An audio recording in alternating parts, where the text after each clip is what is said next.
স্বাগত আজকের বাংলাদেশে। আপনাদের সঙ্গে আছে আমি খালেদ মহিউদ্দিন। গঠিত হলো সার্চ কমিটি। নতুন নির্বাচন কমিশনের জন্য সদস্য বাছাইয়ের কাজ করবে এই কমিটি। আছে রাজনৈতিক দলগুলো বিভিন্ন মত, এসব নিয়ে আজকে আলোচনা। কমিটি সার্চ কথা বলতে স্টুডিওতে আছেন বিএনপির ভাইস চেয়ারম্যান অ্যাডভোকেট নিতাই রায় চৌধুরী, আছেন আওয়ামী লীগের যুগ্ম সাধারণ সম্পাদক আব্দুর রহমান এবং দৈনিক ইত্তেফাকের ব্যবস্থাপনা সম্পাদক আশিস সৈকত আছেন আমাদের সঙ্গে। অ্যাডভোকেট নিতাই রায় চৌধুরী, ফোনটি রাখলে আমরা আপনাকে একটি প্রশ্ন করতে পারি, অথবা আমরা রহমান ভাইয়ের কাছে চলে যাচ্ছি। রহমান ভাইয়ের কাছেই আমি প্রথম প্রশ্ন করতে চাই। রহমান ভাই, আপনি জানেন যে আসলে বিএনপির প্রস্তাবে যা ছিল সেটি যদি আমরা বাদও দেই, মহামান্য রাষ্ট্রপতি একটি ইচ্ছা প্রকাশ করেছিলেন যে সকল রাজনৈতিক দলের মধ্যে আলাপ আলোচনা করে একটি দূরত্ব কমিয়ে আনার একটি উপলক্ষ সৃষ্টি হবে, কিন্তু সেরকম কোনো উদ্যোগ আসলে সৃষ্টি হয়নি বা আপনারা করেন নাই। এটা মহামান্য রাষ্ট্রপতির কথার প্রতি এক ধরনের অবজ্ঞা কিনা? না, প্রথমে তো হলো যে মহামান্য রাষ্ট্রপতি তিনি নিজেই হলেন একজন সাংবিধানিক মানে দেশের অভিভাবক এবং তিনি অনেক ক্ষমতার মালিক, এবং দুটি বিষয় ছাড়া তিনি ইন্টারনালি অনেক ক্ষমতা রাখেন এবং তিনি যেটা বলবেন, যেটা মনে করবেন, সেটি কিন্তু এক ধরনের আইনে পরিণত হবে। তো আমি মনে করি যে বিএনপি যেই প্রস্তাবনা দিয়েছে, কি প্রস্তাবনা দিয়েছে সেটা আমি জানি না, কিন্তু তারপরেও আজকে সর্বমহলে এটি কিন্তু প্রশংসিত হয়েছে যে মহামান্য রাষ্ট্রপতি তিনি সকল দলের সঙ্গে আলাপ আলোচনা করে দল নিরপেক্ষ এবং প্রাতিষ্ঠানিক প্রতিনিধিদের নিয়ে তিনি একটি সার্চ কমিটি গঠন করেছে, যেটি একদমই প্রাতিষ্ঠানিক প্রতিনিধিত্বমূলক ব্যক্তিদের। রহমান ভাই, আমি সার্চ কমিটিটা আমার খুবই ভালো লেগেছে, আমার খুবই পছন্দ হয়েছে। আমার কথা ছিল যে মহামান্য রাষ্ট্রপতি এবার একটি সুযোগ দিয়েছিলেন আপনাদেরকে, যাতে আলাপ আলোচনা করে বিভিন্ন রাজনৈতিক দলের মধ্যে থেকে মত পার্থক্যগুলি কমে আসে। তিনি সেরকম একটি ইচ্ছা প্রকাশ করেছিলেন যখন আপনারা তার সাথে দেখা করতে গেছেন, বিএনপি দেখা করতে গেছে। সেটি তো হলো না। আমি তার কথা বলছি। সেটি না হবার তো সুযোগ এখনই হারিয়ে গেছে বলা যাবে না, এক। জি। দুই নম্বর হলো যে রাজনৈতিক দলগুলোর মধ্যে আলাপ আলোচনা করতে হলে আপনার একটা ভিত্তির উপর কিন্তু দাঁড়াতে হবে। জি। সেই ভিত্তিটি আমরা যখনই আলাপ আলোচনার কথা আসে তখনই কিন্তু আমরা বলি যে সেই ভিত্তিটি মুক্তিযুদ্ধের চেতনা এবং একটি অসাম্প্রদায়িক বাংলাদেশ গড়বার যেই ভাবনা এবং একটি গণতান্ত্রিক সাফল্যের উত্তর সাফল্যের জন্যে কাজ করে যাওয়ার জন্যে সমস্ত রাজনৈতিক দলগুলোকে একটা জায়গায় আসা, এবং সেই একটা জায়গায় আসবার কতগুলো নৈতিক ভিত্তি কিন্তু থাকা প্রয়োজন। যেমন আজকে বঙ্গবন্ধুর হত্যাকাণ্ডের একটা বিষয়, সেটিকে পরিষ্কার করতে হবে বিএনপিকে। জামাত তার সঙ্গ ত্যাগ করা বা তার সঙ্গে সম্পর্ক না রাখা, এই বিষয়টি বিএনপিকে পরিষ্কার করতে হবে। তাহলে মানে দ্বিতীয়ত হলো 21 আগস্টের যেই শেখ হাসিনাকে হত্যা করবার যেই এক ধরনের পরিকল্পিত হামলা, তার মানে সেই ব্যাপারেও তাদের বক্তব্য স্পষ্টকরণ করতে হবে। এবং আমরা আরেকটি বিষয় দেখেছি যে বিএনপি যে প্রস্তাব দিয়েছিল, সাদামাটাভাবে আমরা যে প্রস্তাবটি জানতে পেরেছি, সেটা হচ্ছে কমিটির আহ্বায়ক পদে তারা একটা সাবেক প্রধান বিচারপতিকে চেয়েছিলেন, এবং কমিটিতে তারা সদস্য চেয়েছিলেন যারা অবসরপ্রাপ্ত, এই মুহূর্তে যারা কোনো লাভজনক পদে নাই। আওয়ামী লীগ মনে হলো, মহামান্য রাষ্ট্রপতি যাদেরকে সার্চ কমিটিতে নিয়োগ দিলেন, মনে হলো যে যাতে বিএনপির প্রস্তাবটির সাথে কোনোভাবে মিল না হয়, সেটি একটু সতর্কভাবে সেটি করার চেষ্টা করলেন। এটি কি এরকমই মনে করেন? মহামান্য রাষ্ট্রপতি তিনি সকল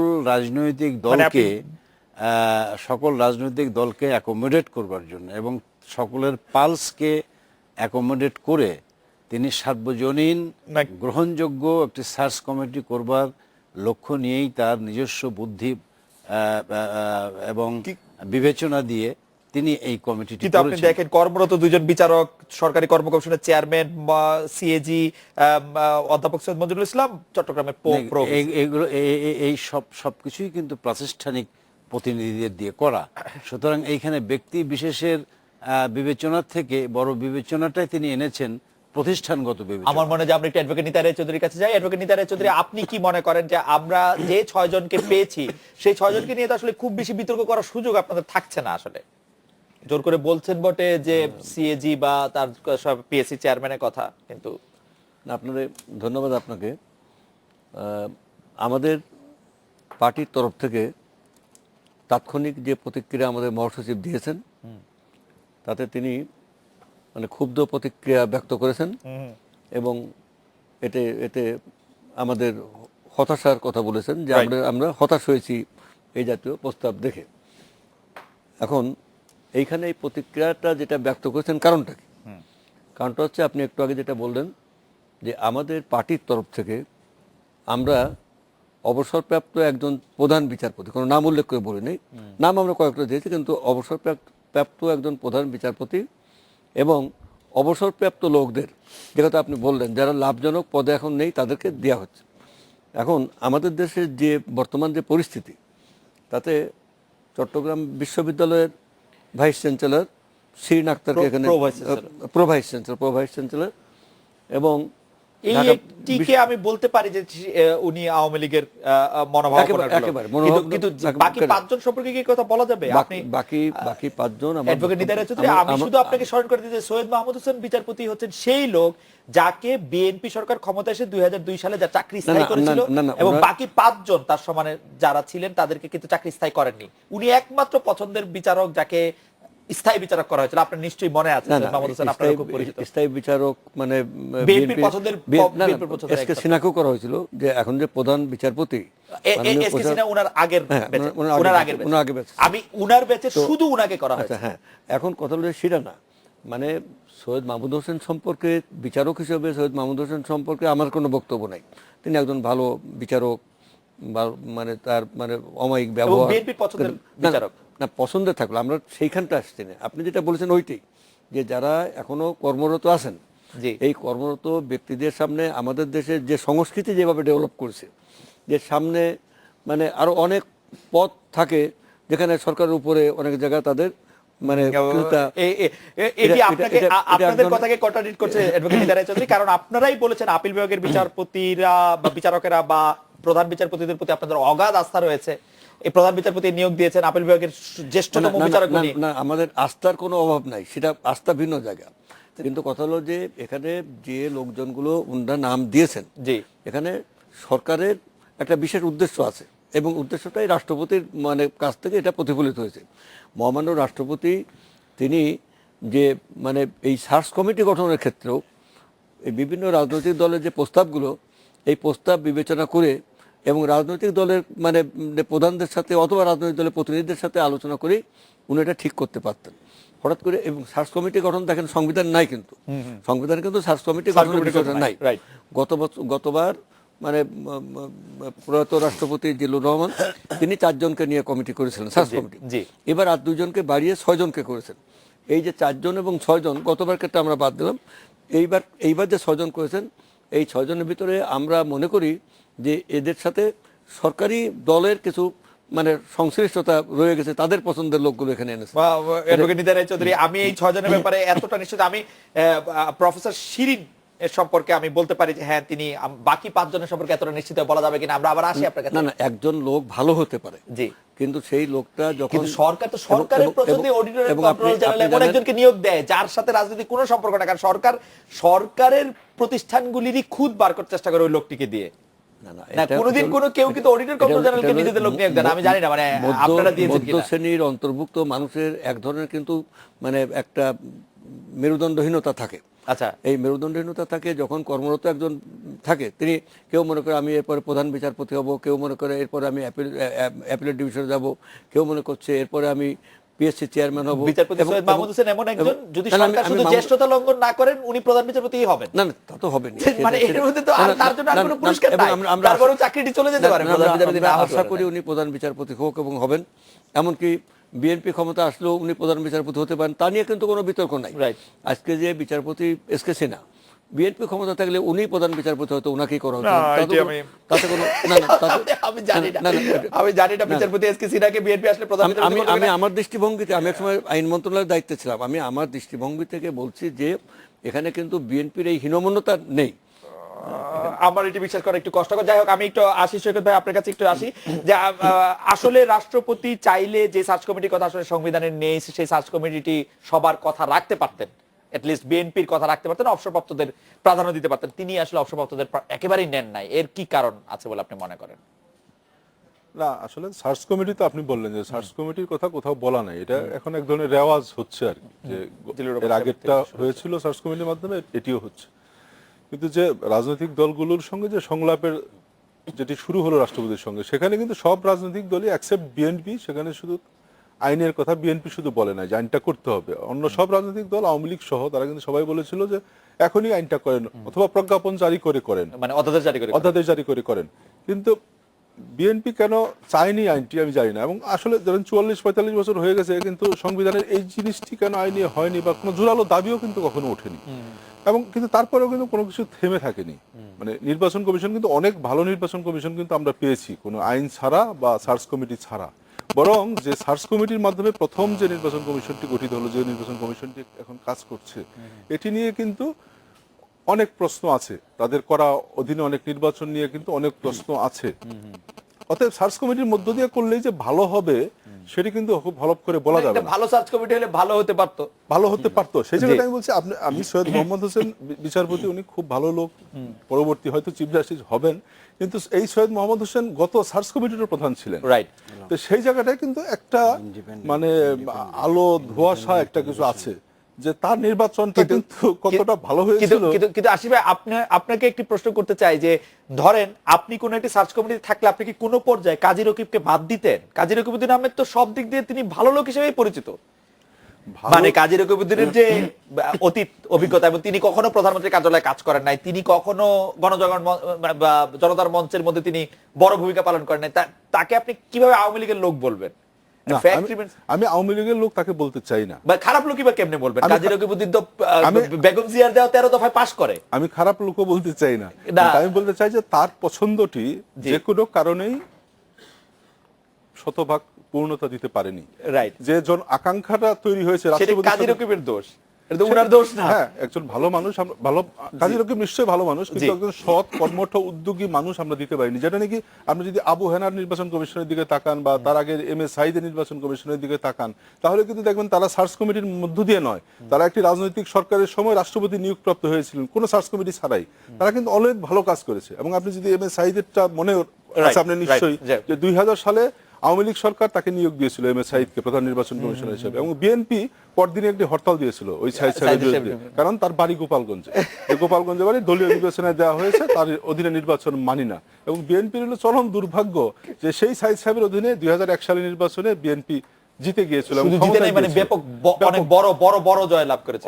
মানে সেই কারণে আমার মনে হয় যে শুধু সার্চ কমিটির মধ্য দিয়ে করলেই যে শক্ত ভালো নির্বাচন কমিশন পাওয়া যাবে সেটি না। তবে আশা যে হ্যাঁ, ব্যক্তি হিসাবে যদি ধরেন, এই মানুষগুলি কিন্তু আপনি চট্টগ্রাম বিশ্ববিদ্যালয়ের প্রো ভিসির কথা বললেন যে আওয়ামী লীগ, হ্যাঁ, দল তো সবার মনের মধ্যে একটা থাকে বা আছে, এই যে 6 জন তাদের মনের মধ্যে নিশ্চয় আছে, কিন্তু তারা যদি আসলে সততা নিয়ে, নিষ্ঠা নিয়ে এবং জন আকাঙ্ক্ষা যেটা আছে একটা, যে ভালো নির্বাচন কমিশন চায় মানুষ, যার অধীনে আগামী নির্বাচন, সংসদ নির্বাচনটি হবে। কিন্তু আমরা এটা বিরতি নিয়ে আসবে। আপনি আকাকের কথা বলছিলেন, এই জায়গা থেকে আমি একটু রহমান ভাইকে প্রশ্ন করতে চাই। আমাদের দর্শকরাও আমাকে খুব আওয়ামী ঘেঁষা সাংবাদিক বলে বলছেন, কারণ হচ্ছে আমি বলছিলাম যে 6 জনের বিরুদ্ধে কোনো কথা বলা যাবে কিনা। দর্শকদের সাথে আমি একমত যে যারা আসলে চাকরিতে আছেন তাদের কাছ থেকে আমরা কতটুকু কি বা আশা করতে পারি। জনাব মোহাম্মদ সাদিক খুব ভালো লোক, সিএজি মাসুদ সাহেব উনি খুব ভালো লোক, কিন্তু তারা তো চাকরি করছেন, তারা কতটাই ভালো আর হতে পারবেন। আমরা এটা বিরতি নিয়ে ফিরছি আপনার কাছে।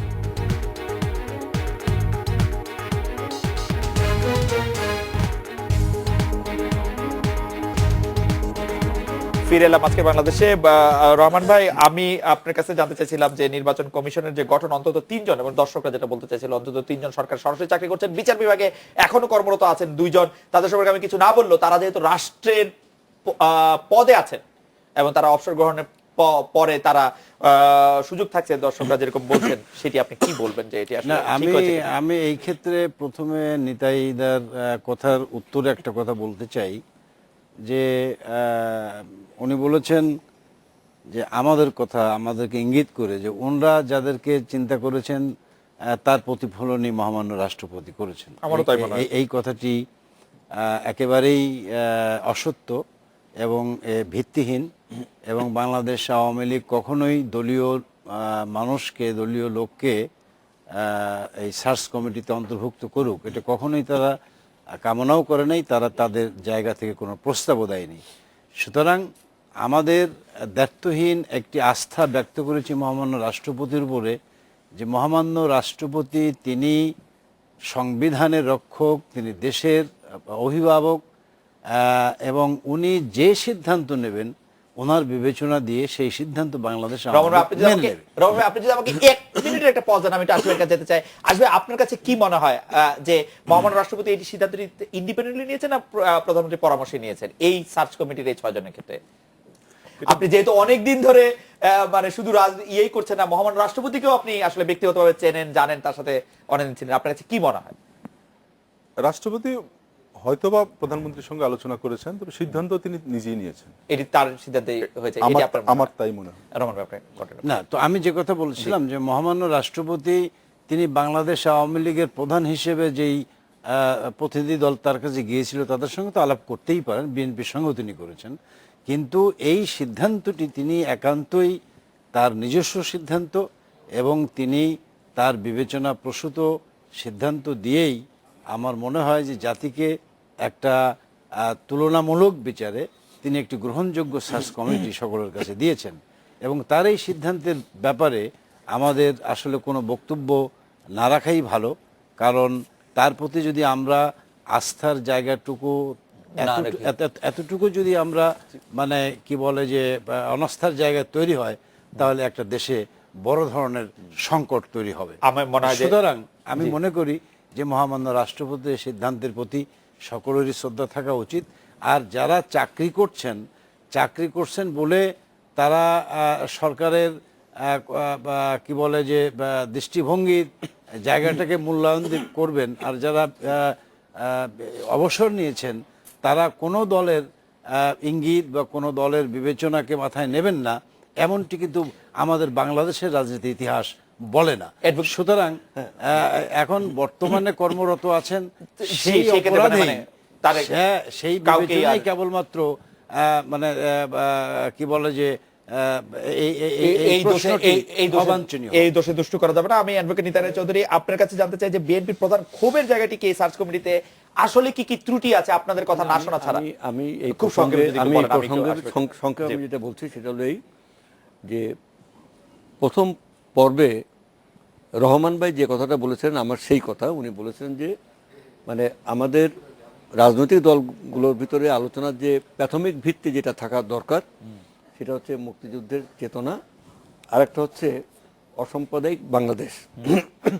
এক্ষেত্রে আমি বলতে চাই যে মুক্তিযুদ্ধের চেতনা এখন পরিপূর্ণভাবে ভুলণ্ঠিত হয়েছে বর্তমান এই ক্ষমতাসীন সরকারের শাসনামলে। মুক্তিযুদ্ধের মূল চেতনা হচ্ছে গণতন্ত্র, গণতন্ত্রের পথ ধরেই মুক্তিযুদ্ধ হয়েছে। এখন বর্তমানে দেশে কোনো গণতন্ত্র নাই। এখন আরেকটা কথা আশিস বাবুর কথার সাথে যে কথাটা আমি বলতে চেয়েছিলাম, আশিস সাহেবের কথার সাথে, সেটা হলো যে সাপ্লিমেন্ট যেটা আমি করতে চেয়েছি সেটা হচ্ছে যে উনি যেটা বলছেন। দাদা আপনি কি 1 মিনিট একটু সময় দিবেন? আমি একটু রহমান ভাইকে একটু জিজ্ঞেস করি যে মুক্তিযুদ্ধের চেতনার মধ্যে তো সবচেয়ে বড় চেতনা আসলে গণতন্ত্র। আপনার কাছে মনে হয় না যে গণতন্ত্রটা এখন একটু আমরা চেতনার থেকে একটু বাইরে, আমরা ঠিক গণতান্ত্রিক একটা অবস্থার মধ্যে কাঠামোর মধ্যে নাই?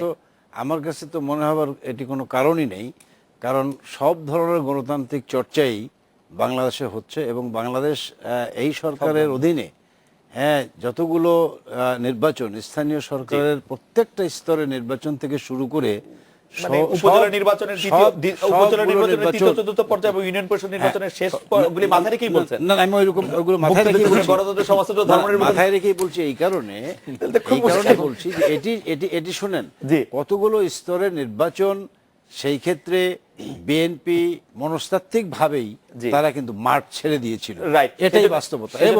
এবং যেখানে গোলমাল গোলযোগ যতটুকু হয়েছে এটি কিন্তু সামাজিক গোলমাল গোলযোগের পর্যায়ে বিবেচনা করা যায়। যাই হোক, এটা কোনো রাজনৈতিক গোলমাল গোলযোগ ছিল আর গণতান্ত্রিক অধিকার এখন নাই। আমরা যে মুক্তিযুদ্ধের যে মূল চেতনা গণতন্ত্র দেশে এখন আপনি জাতীয় টেলিভিশনে এই কথাটি অকপটে বলতে পেরেও আপনি বলছেন যে বাক স্বাধীনতা নাই বা গণতন্ত্র নাই।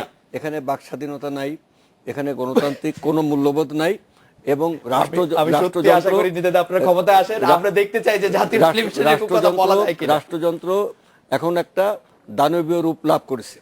রাষ্ট্রযন্ত্র পরিচালিত সন্ত্রাস, গুম, খুন, অত্যাচার, নিপীড়ন আজকে সীমা লঙ্ঘন করে গেছে, সীমাহীন হয়েছে। এবং আমরা বলতে চাচ্ছি যে বাংলাদেশে এই যে নির্বাচন কমিশন গঠন বা নির্বাচন হওয়া, জনগণ দেশ একটা গণতান্ত্রিক সমাজ চায়। জনগণের গণতান্ত্রিক সমাজ প্রতিষ্ঠা করার জন্যই আমরা মুক্তিযুদ্ধ করেছি। আমরা জাতি চাই মুক্তি, দেশ চায় স্বাধীনতা, জনগণ চায় মানে গণতন্ত্র, মানে জনগণ চায় বিপ্লব। তো বিপ্লবের কথা আমি বাদ দিলাম, জনগণ একটা বিপ্লবী পরিবর্তন চায়, একটা গণতান্ত্রিক সমাজ চায়। এই গণতান্ত্রিক সমাজ নির্মাণের জন্য যে নির্বাচন কমিশন হওয়া দরকার, সেই নির্বাচন কমিশন অতীতে কখনো মানে পরপর কয়েকবার দেখছি আমরা হয়নি, এবার তো প্রশ্নই উঠছে না এদের মানে পদক্ষেপ দেখে। এর কারণটা হচ্ছে যে এই জায়গায় আমি ওনার কথা সাপ্লিমেন্ট করছি যে বাঁকা ছাঁচে কখনো সোজা পিঠা বানানো যায় না। ছাঁচ যদি বাঁকা হয়, পিঠা যেই বানাতে যাক সেখানে বাঁকাই হবে।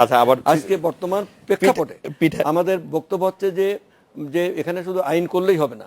আজকে আমরা সত্যি দেশে গণতন্ত্র চাই কিনা, সত্যি একটি প্রতিনিধিত্বশীল অংশগ্রহণমূলক নির্বাচন চাই কিনা, যদি সেটা চাইতে হয় তাহলে আজকে বাংলাদেশে যেভাবে ফ্যাসিবাদী শাসন চলছে, যেভাবে স্বৈরাচারী আপনার বক্তব্য পরিষ্কার আমার কাছে, আপনি এটি পয়েন্ট করেছেন। আশিস ভাই একটা সেকেন্ড শুধু যদি বলতে, নিতাই দা গণতান্ত্রিক চর্চা এতটাই বেশি করেছেন এবং উনি একদম কি বলে যে প্রাণ খুলে ওনার গণতান্ত্রিক চর্চা করেছেন।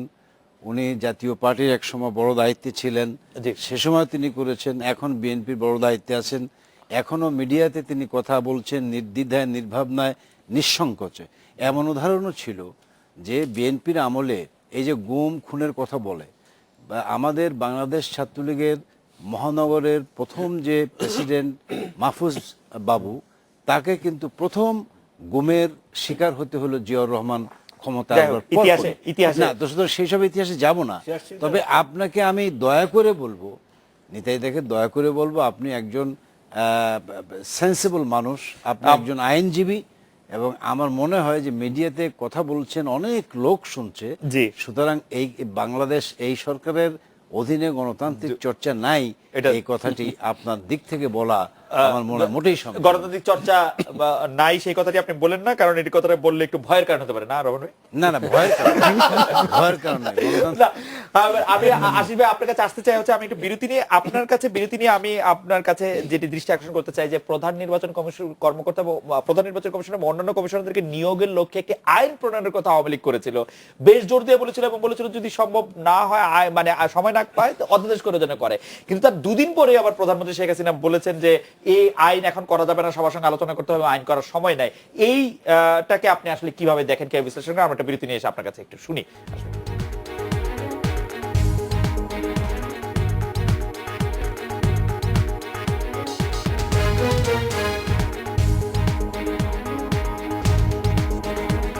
ফিরে এলাম আজকে বাংলাদেশ। আমাদের একজন দর্শক শামীম, তিনিও বলছে যে ফ্রিডম অফ স্পিচ সেটা আসলে শুধু টক শোতেই আছে। আশিস ভাই, আপনার কাছে জানতে চাইছিলাম যে কি কারণে আইন করার কথা বলে আবার তারপরেই প্রধানমন্ত্রী শেখ হাসিনা বলেছেন আইন সহজ বিষয়, আইন করতে গেলে সবার সঙ্গে আলোচনা করতে হবে, বসতে হবে, চাইলে আইন করা সম্ভব নয়, আর বিএনপির সঙ্গে এখনো সংলাপ নেই। এইটা কি একটু অবস্থানগত পরিবর্তন হলো কিনা, যে আওয়ামী লীগ জোর দিয়ে আইন করতে মহামান্য রাষ্ট্রপতিকে বললেন, সে আওয়ামী লীগ আবার সরে আসলো কেন জায়গা থেকে, আইন করার জায়গা থেকে?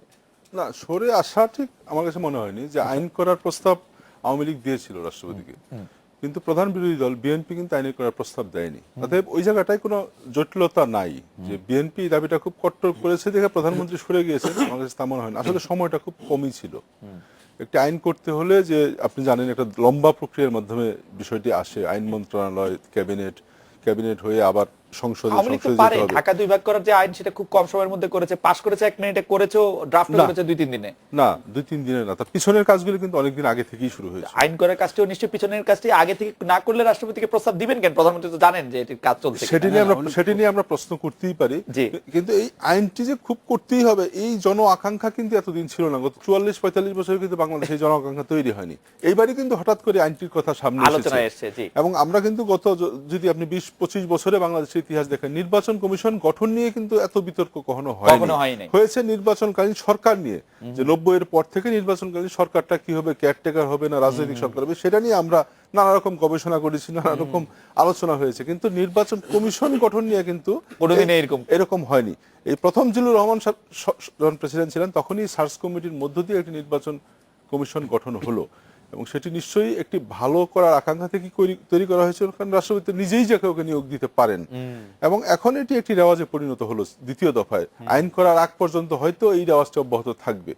অতএব মানে আপনি যেটা বলছেন যে আইন থেকে সরে গেল কেন, এবং সরে যাওয়া বা থাকার মধ্যে খুব বেশি না পার্থক্য নেই। সেজন্য আমার একাডেমিক ইন্টারেস্টটা একটু ছিল যে রহমান ভাই কি এই বিষয়ে একটু আলোকপাত করবেন যে কেন মাননীয় প্রধানমন্ত্রী বড় একটি দল নিয়ে গিয়েছিলেন, 18 বা 19 জনের একটি দল নিয়ে গিয়েছিলেন, সেইখানে গিয়ে যেই একটি বিষয়ের উপর গুরুত্ব আরোপ করলেন, বাকি সবটা বিষয় মহান রাষ্ট্রপতির উপর ছেড়ে দিয়ে আসলেন, সেই একটি বিষয়ই কেন আবার পরে একটু পিছিয়ে আসলেন? এর কারণটা আসলে কি হতে পারে? কোন বিষয়টা? সেটা হচ্ছে যে আইন করতে বলেছিলেন, যে যেভাবে আইন করে নির্বাচন আইন প্রণয়নের কথা উনি বলেছিলেন, জি, এবং সে আইন প্রণয়নের জায়গাটা থেকে উনি এখনো সরেননি। আচ্ছা, কিন্তু উনি এর সঙ্গে আরেকটা কথা বলেছিলেন যে এই আইন প্রণয়ন করলেও এই আইনের কি বলে যে মানে ফেব্রুয়ারির 8 তারিখে যেহেতু এই কমিশন বিদায় নেবে, জি, এবং তার সঙ্গে সঙ্গেই নতুন একটা নির্বাচন কমিশন গঠন করতে হবে, সুতরাং এই আইনের প্রায়োগিক যে সময়টার বিষয়, সেই জিনিসটাকে এই নির্বাচন কমিশন গঠনের ক্ষেত্রে কাজে লাগানো যাবে না। কারণ আইনটা করতে তো একটু সময় লাগবে, একটা ক্যাবিনেটে পাশ হইতে হবে, আইন মন্ত্রণালয় থেকে সে জিনিসটি তৈরি হইতে হবে, তারপরে আবার স্ট্যান্ডিং কমিটিতে যাবে, তারপর সংসদে এটির উপরে আলাপ আলোচনা হবে, জনমত যাচাই, জনমত বাছাই কমিটিতে যাওয়ার প্রস্তাব আসবে, নানা ধরনের বিষয় আছে। আপনারা ইচ্ছা করে সদস্যরা এটি এড়াতে পারতেন, অর্থ বিল ঘোষণা করে সেটি খুব সহজেই আমরা আইন করার পক্ষে, এবং আইন করার পক্ষে, এবং আইন করলে এই ধরনের বিতর্কগুলো হয়তো নতুন করে আসবার সুযোগ বন্ধ হয়ে যেত, এটা ঠিক। কিন্তু তারপরেও যেহেতু বিএনপি প্রস্তাব করে নাই আইনটি না করার জন্য, এবং করে নাই তার সঙ্গত কারণ হলো আমরা যেটা মনে করি আমাদের কাছে অনমীয়, সেটা হলো তাদের সংসদে প্রতিনিধিত্ব নাই। তো সুতরাং যদি আজকে এই সংসদে একটি আইন পাশ হয়, এই ধরনের একটি স্পর্শকাতর আইন, তো সুতরাং আমার মনে হয় যে সেই ক্ষেত্রে বিএনপি হয়তো এইটার একটা ভুল ব্যাখ্যা নিয়ে ভুলভাবে আবার একটা মাঠে কি বলে যে ভুল বুঝাবুঝি তৈরি করতে পারে। অ্যাডভোকেট নিদারে চৌধুরী, আপনারা ক্ষুব্ধ প্রতিক্রিয়া জানিয়েছেন, সেই ক্ষুব্ধ প্রতিক্রিয়ার একটু যদি বিস্তার আমাদের করেন, যে ক্ষুব্ধ প্রতিক্রিয়ার পরে আপনার কি এটি নিয়ে কোনো আন্দোলন সংগ্রাম এগুলির মধ্যে দিয়ে যাবেন, নাকি শান্তিপূর্ণভাবে আমাদের সবাইকে বোঝার চেষ্টা করবেন যে আমাদের মূল লক্ষ্য হচ্ছে একটি অংশগ্রহণমূলক, প্রতিদ্বন্দ্বিতাপূর্ণ, নিরপেক্ষ নির্বাচন, এটার মূল লক্ষ্য। বাংলাদেশ যেখান থেকে ডিরেলড হয়ে গেছে, সামবডি মানে has to bring the country in order. যে জায়গাগুলো ডিজঅর্ডার হয়ে গেছে, যেমন নির্বাচন কমিশন এখন ডিজঅর্ডার, পাবলিক সার্ভিস কমিশন এখন disorder, university grant commission disorder. কি সমস্যা? পাবলিক সার্ভিস কমিশন ওই দলীয় লোকদের দিয়ে সেইভাবে হচ্ছে দলীয় বিবেচনায়। একবার যে এইচ.টি. ইমাম সাহেব বলছিলেন না যে শুধুমাত্র পরীক্ষা কি দেখতে হবে ছাত্রলীগের লোক কিনা, বলেছে যে রিটেনে পাস করে আসেন, হ্যাঁ ভাইবা দিয়ে করে দেবো। না না ভাই, বিসিএস রিটেনে পাস করাটা কি? এখন আমার বক্তব্য হলো যে somebody must bring the country in order. আমাদের সেই উদ্বেগটা হলো সেই জায়গায়, দেশটা তো আমাদের সবারই, আমরা একটা মানে প্রতিদ্বন্দ্বিতাপূর্ণ নির্বাচন চাই। এই নির্বাচনে আমরা মনে করি না যে শুধুমাত্র নির্বাচন কমিশন গঠন করলেই হবে। সেই জন্য আমি আগে বললাম যে বাঁকা ছাঁচে সোজা পিঠে করলে হবে না। আশিস সাহেব যে কথাটা বললেন যে এতদিন ধরে যে বিতর্ক ছিল, এখনো সেই বিতর্ক আছে যে নির্বাচনকালীন সরকার ব্যবস্থা 15th অ্যামেন্ডমেন্টের মাধ্যমে উনারা যেটা করেছেন, it is unique in the history of politics in Bangladesh specially, যে election will be held 90 days before dissolution of parliament থাকবে, আবার নির্বাচন তার আগে 90 দিন আগে হবে। আব্দুর রহমান সাহেব এমপি থেকে এমপি ইলেকশন করবেন, আমি এমপি ইলেকশন করব। অতএব এই যে ডিসপ্যারিটি, এই যে আপনার এটা কোনো লেভেল প্লেয়িং ফিল্ড হলো না। আমাদের কথা হচ্ছে যে নির্বাচনকালীন একটি নিরপেক্ষ সরকার করতে হবে, এবং নির্বাচন কমিশন আমরা যাই বলি না কেন, আমরা তো মাঠে নির্বাচন করা লোক, আমরা নির্বাচন করা লোক নির্বাচন করেছি, আমরা জানি যে at the time of election এখানে আপনার এই যে যারা যে প্রিজাইডিং অফিসার, রিটার্নিং অফিসার, মানে পোলিং অফিসার যারা থাকে, তারা বর্তমান যে পরিস্থিতি আছে সে যে গভর্নমেন্টের, কারণ আমি প্রথমে বলছি যে এই দলটা গণতন্ত্রে বিশ্বাস করে না, বর্তমান ক্ষমতাসীন দল গণতন্ত্র বিশ্বাস করে না। অসাম্প্রদায়িক বাংলাদেশের কথা বললো, ওনার সাম্প্রদায়িকতার বীজ বাক্য এই দেশে কিন্তু ব্যাপকভাবে ছড়িয়ে দিয়েছে। আপনাকে ধন্যবাদ। আমি একটু জানতে চাই, আসলে আমরা একটা বিরতি নিচ্ছি, আসলে এই অবস্থাটা কি রয়েই গেছে যে মানে বাংলাদেশের নির্বাচন হতে হলে যে সরকার ক্ষমতায় থাকছে সে যদি রাজনৈতিক সরকার হয় তাহলে সে নির্বাচন নিরপেক্ষ হওয়ার কোনো সম্ভাবনা নেই, এই অবস্থাটা কি এখনো রয়ে গেছে কিনা?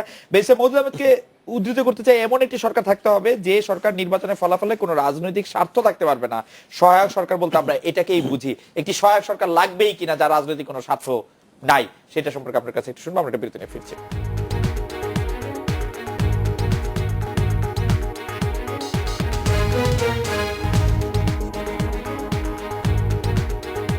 ফিরে এলাম আজকের বাংলাদেশে।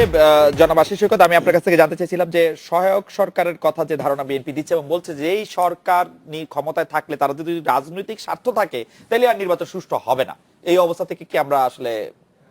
না, নির্বাচন সহায়ক সরকার তো প্রয়োজনই, কিন্তু তার চেয়ে বেশি প্রয়োজন যে নির্বাচন সহায়ক রাজনীতি। নির্বাচন সহায়ক সরকার মানে তো আপনি একদিক দিয়ে দিলেন, সরকারে যারা থাকবে তারা, কিন্তু পুরা রাজনীতিটা যদি আপনার পুরা রাজনৈতিক সব দল যদি আপনার নির্বাচন সহায়ক না হয় তাহলে তো আপনি কোনোভাবে নির্বাচন কমিশন আপনি যারাই এনে বানান, আপনি শ্রীকৃষ্ণের নাম বলেন একটু আগে, শ্রীকৃষ্ণেরও যদি এনে বানান সে কিভাবে করবে? দুইটা পার্টি যারা মেইন প্লেয়ার তারা যদি মাঠে না থাকে, বিএনপি তো নির্বাচন ছেড়ে পালিয়ে যায় গেল গত কয়েকটা নির্বাচনই আমরা দেখলাম, কিন্তু নির্বাচনে থাকলে যে একটা ভালো নির্বাচন হয় সেটা তো নারায়ণগঞ্জ একটা শেষ উদাহরণ আমাদের সামনে দাঁড়িয়েছে। একটি যে নির্বাচন কমিশন নিয়ে আমরা নানা সমালোচনা করি, তারা পারে না কিছু, জিতেছে বিএনপি না এই নির্বাচন কমিশনের তো অনেক ব্যর্থতা আছে। যদি আপনি দেখেন ইউনিয়ন পরিষদ নির্বাচন, উপজেলা নির্বাচন তারা কিন্তু করতে পারেনি ঠিকভাবে। অনেক নির্বাচন আপনি দেখেছেন যে অনেক প্রার্থী এসে নির্বাচন কমিশনে ধর্ণা দিয়েছে, যে বলেছে যে তারা মনোনয়নপত্র জমা দিতে পারেনি, কিন্তু নির্বাচন কমিশন তার পাশে দাঁড়ায়নি। সেটি কিন্তু আমরা দেখেছি সেই সংকটটি, কিন্তু সেই নির্বাচনী কমিশনই কিন্তু আবার নারায়ণগঞ্জে একটি সুষ্ঠু নির্বাচন করতে পেরেছে। কি কারণে পেরেছে? সেটির কিন্তু বড় কারণ ছিল যে রাজনৈতিক দলগুলো সেখানে সক্রিয়ভাবে অংশগ্রহণ করেছে। মেইনলি সরকার চেয়েছে একটি ভালো নির্বাচন, সরকার চেয়েছে, এবং সরকার এখন যদি ধরেন বিএনপি যদি অংশ না নিত নির্বাচনটাতে, একতরফা একটা নির্বাচন হতো, মানে সেটি তো ঠেকিয়ে রাখা যেত না।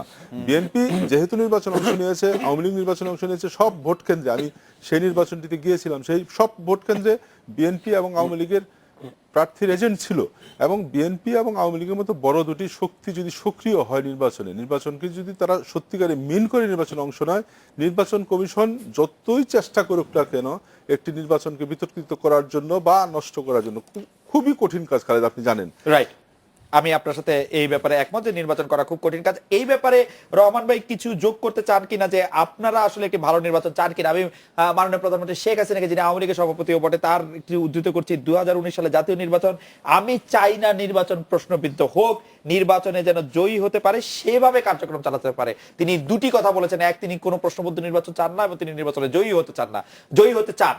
তো সেটির মধ্যে সমন্বয় করার জন্য প্রশ্নবিদ্ধ নির্বাচন না করার, এই প্রশ্নটার জবাব দেওয়ার আগে আমি ছোট্ট করে একটু বলি, নিতাইদারের স্মরণ করে দিতে চাই যে আসলে উনি যে বললেন পাবলিক সার্ভিস কমিশনকেও যে দোষারোপ করলেন যে কোনো রকম ছাত্রলীগের কর্মী হলেই হয়েছে, এরকম একটি উদাহরণ কিন্তু আমাদের কারোই জানা নাই। এবং সবসময় বলা হয়েছে যে রিটেনে পাশ করার পরে ভাইবার সময় যদি কোনো কারো, কিন্তু এরকম একটি কথা উপদেষ্টা সাহেব বলবেনই কেন? না না, মানে এটি পাবলিক সার্ভিস কমিশন যেখানে বর্তমান, এটি বলা হয়তো উনি ভুল বলেছেন, কিন্তু নিতাইদার কি ভুলে গেছেন যে 300 নির্বাচন কমিশনার 300টি উপজেলায় নিয়োগ দেওয়া হয়েছিল? সেটি আমাদের সাবেক ছাত্রনেতার কি নাম, যে আপনার এমপি, না আরে ডাকসু আমানুল্লাহ আমান, তার প্যাডে তালিকা দিয়ে তাদেরকে সরাসরি নিয়োগ দেওয়া হয়েছিল এবং সেই নিয়োগের বিরুদ্ধে কিন্তু একটা মামলাও হয়েছিল, রিট হয়েছিল। সুতরাং সে কথাটা আপনি ভুলে যান নাই। কিন্তু আরেকটা কথা ভুলে যান নাই, কথা আওয়ামী লীগ কখনোই বলতে না, এবং আমার ভাই এটা করেছে এবং 300 লোক নিয়েছে, আমি নিশ্চিত আওয়ামী লীগ এটা করবে না, আওয়ামী লীগ করবে না, আমি এখনো না করে থাকলে করবে। আমি আপনাকে বললাম বিএনপি করেছে অথচ আওয়ামী লীগ করে এরকম কাজ খুঁজে পাই না। আমি নিশ্চিত করে বলতে পারি আপনাকে আওয়ামী লীগ এটা করতে পারবে না। তাহলে 325 জন নিয়োগ দিবে, করবে না। আর আপনি আর একটা কথাও ভুলে যান নাই যে আপনি যখন কেবলমাত্র ক্ষমতাচ্যুত হলেন জাতীয় পার্টি এরশাদ হোসেন মোহাম্মদ এরশাদ এবং বিএনপি ক্ষমতায় আসলো, সেই ক্ষমতা আসার পরে একটা জনসভা করতে গিয়েছিলেন যাত্রাবাড়ি। আপনি নিশ্চয়ই ভুলে যান নাই যে আপনাদের দাবরাইয়ে শীতলক্ষা নদী পার করে দিয়ে বিএনপি গণতন্ত্রের বড় উদাহরণ সেন দেখাইছিল। আর সেই বিএনপিকেই যদি আপনি বলেন যে আজকে বড় গণতন্ত্রের কি বলে যে রাজনৈতিক শক্তি, তাহলে এর চাইতে বড় দুর্ভাগ্য আর জাতির জীবনে অ্যাডভোকেট নিতাই রায় চৌধুরী, আমি আপনি যে প্রশ্নটা আমাকে করেছেন সেটি হলো, আপনাকে স্পষ্ট করে বলি, মাননীয় প্রধানমন্ত্রী বঙ্গবন্ধু কন্যা শেখ হাসিনাকে আমি এই আস্থায় নিতে চাই এবং জাতিকে এই আস্থায় রাখতে বলি। সেটি হলো উনি আগামী 2019 সালের নির্বাচনকে যথার্থ অর্থেই একটি অংশগ্রহণমূলক, স্বাধীন এবং নিরপেক্ষ, সুষ্ঠু, অবাধ নির্বাচন করতে চান এবং জাতিকে উপহার দিতে চান। Thank you. এবং আমরা আশা করি সেই নির্বাচনে সকল দলেই অংশগ্রহণ করবে এবং একটি সুষ্ঠু নির্বাচন আমরা উপহার পাবো। থ্যাংক ইউ আব্দুর রহমান ভাই। সার্চ কমিটি তো আসলে নির্বাচন পরিচালনা করবে না, নির্বাচন কমিশন নেতৃত্ব করবে আসলে প্রধান নির্বাচন কমিশনার সহ অন্যান্য নির্বাচন কমিশনাররা। সেই ক্ষেত্রে আপনারা অ্যাডভোকেট নিতাই রায় চৌধুরী, আমাদের দর্শকরা জানতে চাইছেন যে কাকে বা কি ধরনের লোককে আসলে প্রধান নির্বাচন কমিশনার হিসেবে দেখতে চান, বিএনপির দাবিটা কি বা আপনার আশাটা কি? আমাদের দাবি হচ্ছে যে বিএনপি কতগুলো সুনির্দিষ্ট প্রস্তাব সেখানে হাজির করেছে, সেটা সার্চ কমিটির ব্যাপারে, সার্চ কমিটির ব্যাপারে। প্রধান নির্বাচন কমিশন না, নির্বাচন কমিশন গঠনের ক্ষেত্রে জি একই, মানে হ্যাঁ আমরা আশা করি যে না, নির্বাচন কমিশন গঠনের ক্ষেত্রে তো আপনি অবসরত প্রধান বিচারপতি নিয়োগ দিতে পারবেন না, কারণ সেই ক্ষেত্রে বার আছে, আদালতের বার আছে, বয়সের ব্যাপার আছে, বয়সের ব্যাপার আছে, আপনি পারছেন না। সেগুলো ক্ষেত্রে যদি সার্চ কমিটি যদি ঠিকমতো হতো, যেটা হচ্ছে না, এখন হয়নি। আচ্ছা ধরেন সার্চ কমিটি হয় নাই, সার্চ কমিটি প্রক্রিয়া ঠিক হয় নাই, লোক ঠিক হয়েছে এরকম ধরতে পারি আমরা? না, প্রক্রিয়া ঠিক হয়নি। আচ্ছা, প্রক্রিয়া ঠিক হয়নি, লোকও ঠিক হয়নি। লোকও ঠিক হয়নি। লোক মানে কি, এই মানে চাকরিরত লোকদের রাখা ঠিক হয়নি। আমরা বুঝে ফেলেছি যে আমাদের এই প্রস্তাব, আমাদের যে আকাঙ্ক্ষা, এটা সম্পূর্ণ এই জায়গাটা মানে আমরা মানে কি ধরনের লোক চাইছেন? প্রত্যেকটি প্রতিষ্ঠান কিন্তু সাংবিধানিক প্রতিষ্ঠান। প্রধানমন্ত্রী আপনার উনি যে আকাঙ্ক্ষা ব্যক্ত করেছেন যে 19 সালের নির্বাচন হবে, অংশগ্রহণ ইত্যাদি, এই কথাগুলোতে আমরা বিশ্বাস করি না। আচ্ছা দাদা, আমাদের সবাই আপনি কি ধরনের লোক নির্বাচন কমিশনার হিসেবে চান সেটি যদি একটু বলতেন। আমরা ধরেন বিআরটিসি সাবেক চেয়ারম্যান ওরকম চান কিনা, বা বিআরটিসি বর্তমান চেয়ারম্যান? না, মানে যেহেতু কোর্ট পারতেছেন না, সেই জন্য করছি যে মানে কি ধরনের লোক। আমাদের বক্তব্য হলো যে এই প্রসঙ্গে এই যে সার্চ কমিটিটা যদি সঠিকভাবে হতো, সেখানে আমরা যেটা বলছি, অবসরপ্রাপ্ত প্রধান বিচারপতি, অবসরপ্রাপ্ত অ্যাপিলেট ডিভিশনের বিচারপতি বা যে প্রস্তাবগুলো দিচ্ছি, এইটা নিয়ে আলোচনা করে এটা করলে পারে। কিন্তু এখন নির্বাচন কমিশনে কেমন হতে পারে? এখন আমরা আশাই না নির্বাচন, আমরা যেটা মনে করি, না, আমাদের বক্তব্য হলো যে নির্বাচন কমিশনও পুরোপুরি না, নির্বাচনকালীন সরকার ব্যবস্থাটাই হলো বড় কথা। 15th অ্যামেন্ডমেন্ট রেখে, অর্থাৎ আগে কেমন নির্বাচন কমিশনের চান দাদা, এই কথাটা একটু বললে আমরা মিলাই দেখতে পারতাম। আওয়ামী লীগকে পরে বলতে হতো প্রথমত election must be held 90 days after resolution of parliament. Okay, মানে এবং এই যে কথাটা উনি বলেছিলেন আগে, যে নিয়ম রক্ষার নির্বাচন, এই নির্বাচনের পরেই আমরা যদি সেইটা করে, উনাকে এখনই পদত্যাগ করা উচিত। প্রাইম মিনিস্টার যদি সদিচ্ছা থাকে, এখন পদত্যাগ করে পার্লামেন্ট ভেঙে। এই ব্যাপারে আপনার বক্তব্য একদমই পরিষ্কার যে আসলে পথে কোথায় আসবে। আমাদের 30 সেকেন্ড সময় আছে, আপনি কি বলবেন একটু যে প্রধান নির্বাচন কমিশনের পদে আপনি আসলে কি ধরনের ব্যক্তিত্বকে দেখতে চান? সাবেক আমলা, সামরিক, বেসামরিক, বা কি ধরনের লোক আমরা দেখতে চান?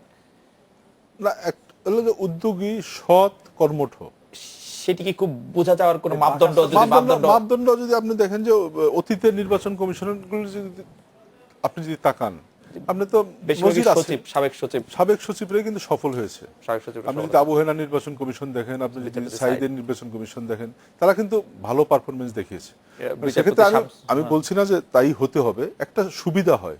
সাবেক আমলারা হলে একটা সুবিধা হয় কি, প্রশাসনিক অনেক কাজ তো করতে হয়, সেগুলি বোঝা যাওয়ার জন্য পার্সোনাল যোগাযোগ থাকে, তার কমান্ডটা সহজ হয়। জনাব আশিস সৈকত, জনাব আব্দুর রহমান এবং জনাব অ্যাডভোকেট নিতাই রায় চৌধুরী, আপনাদের অনেক ধন্যবাদ। এই ছিল আজকে বাংলাদেশে দেখা হচ্ছে আগামীকাল এই সময়। শুভরাত্রি।